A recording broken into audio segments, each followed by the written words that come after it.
Oh, Lordy, I'll tell you what, the after effects of COVID are almost as bad as having COVID itself. And I talked to my doctor yesterday and I described him three of us coming down with, fever at the same time, and how long it lasted for me and for David. And then my wife, who's a little older, lasted 4 days for her. And then the after effects, extreme fatigue. And on top of that is your taste buds and your smell being affected. And I don't know about David, I haven't spoke to him in a couple of days. So I don't know if his smell has been affected and his taste, I don't know. But for me and Charlie,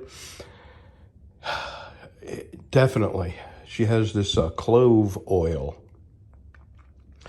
That is the strongest odor we have in the house, and she opened up the lid and couldn't smell it, and I couldn't smell it, and couldn't smell the pizza, couldn't taste it. All you can feel in your mouth is texture when you're chewing, so definitely. And the older you are, the longer it takes for the after effects to subside, and that's fatigue and lack of smell and taste. Anyway, I made myself walk down here. I really want to lay around, but I just can't. I got to get stuff done. So I ground the bevels on this. Let me show you the side. I ground the bevel on it. Come out really nice. And then I took my 320 grit wheel and I sanded the grinding bevels out. So now I'm going to flip it over and I'm going to do this side. And then I'm going to spend the rest of the day buffing. And I'll show you what it looks like in a couple of hours. 2 hours later. It's not, I wasn't able to sand all the scratches out because some of them are pretty deep from manufacturing, I would imagine. Now, this was made during a time when there was, this is 1940s era, I believe, and it was made in Germany. So I'm going to assume that perfection wasn't something they were shooting for back at that period in time.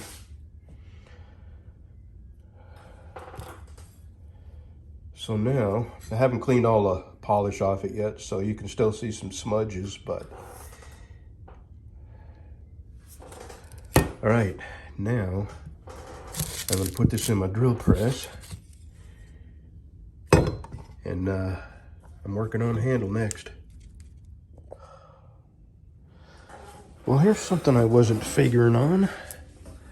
The thickness of the tang is different. You can probably see the difference without me pointing it out to you, but I will anyway. It's way thinner up here than it is back here.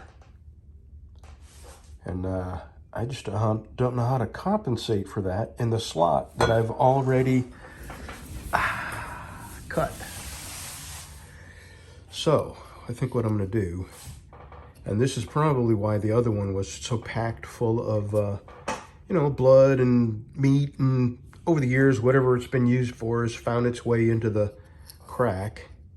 But this is going to have a gap, no doubt about it, because there's no way I can, without, machinery, I'm doing this by hand.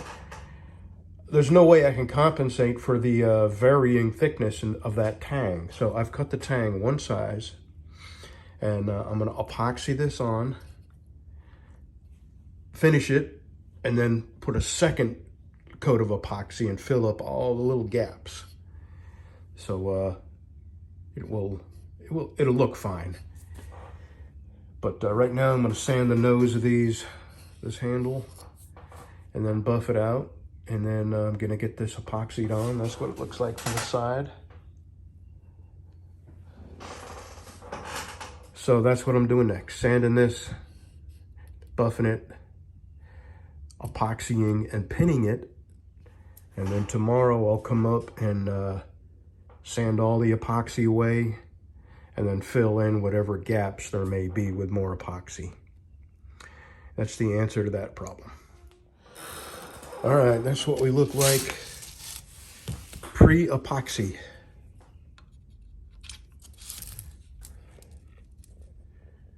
Now I'm fixing to glue it up. All right, we'll be back tomorrow. Make sure my pins are okay. See you tomorrow. So I had a doctor's appointment at 1:30.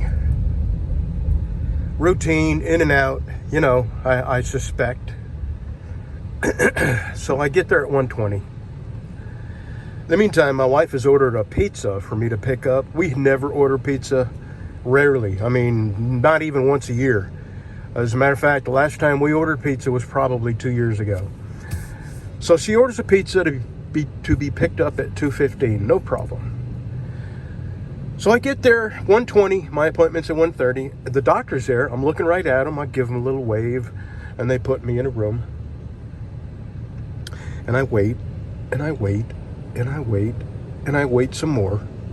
And now it's about 2:10 that the doctor shows up for my 1:30 appointment, and he's there.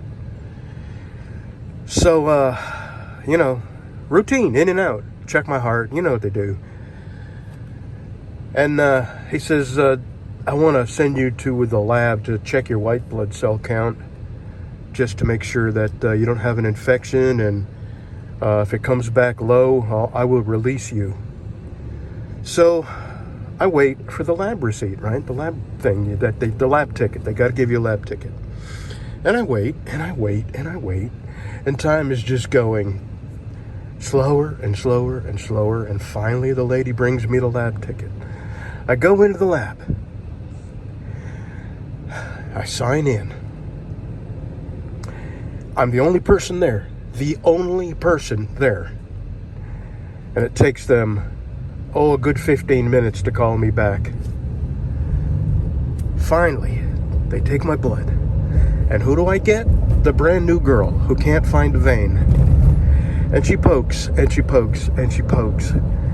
And I said, you know, I just had surgery, and I've had to endure so much pain that I'm just had it with pain. So if there's anybody else that can find a vein, please get them. I can't just let you keep poking my arm and not hitting a vein. It's really starting to hurt. And as it is, I'm going to have a black and blue arm now. So she goes and gets the girl, bang, in, out, got the blood, I'm out of there. Get in the car, get on the interstate. Interstate's closed. You know what it was closed over? Dead stop. Somebody changing a tire in the breakdown lane. Shut the interstate down. Can you believe it? So, 3:20, I get to the pizza place. And here we go. Hour and 5 minutes late. So, we'll see what it tastes like when we get home. Can you believe it? What a day. What's the lesson here? Don't order pizza until you're right there with your hand out ready for your pizza, because everything that can go wrong will go wrong. That's the lesson for today.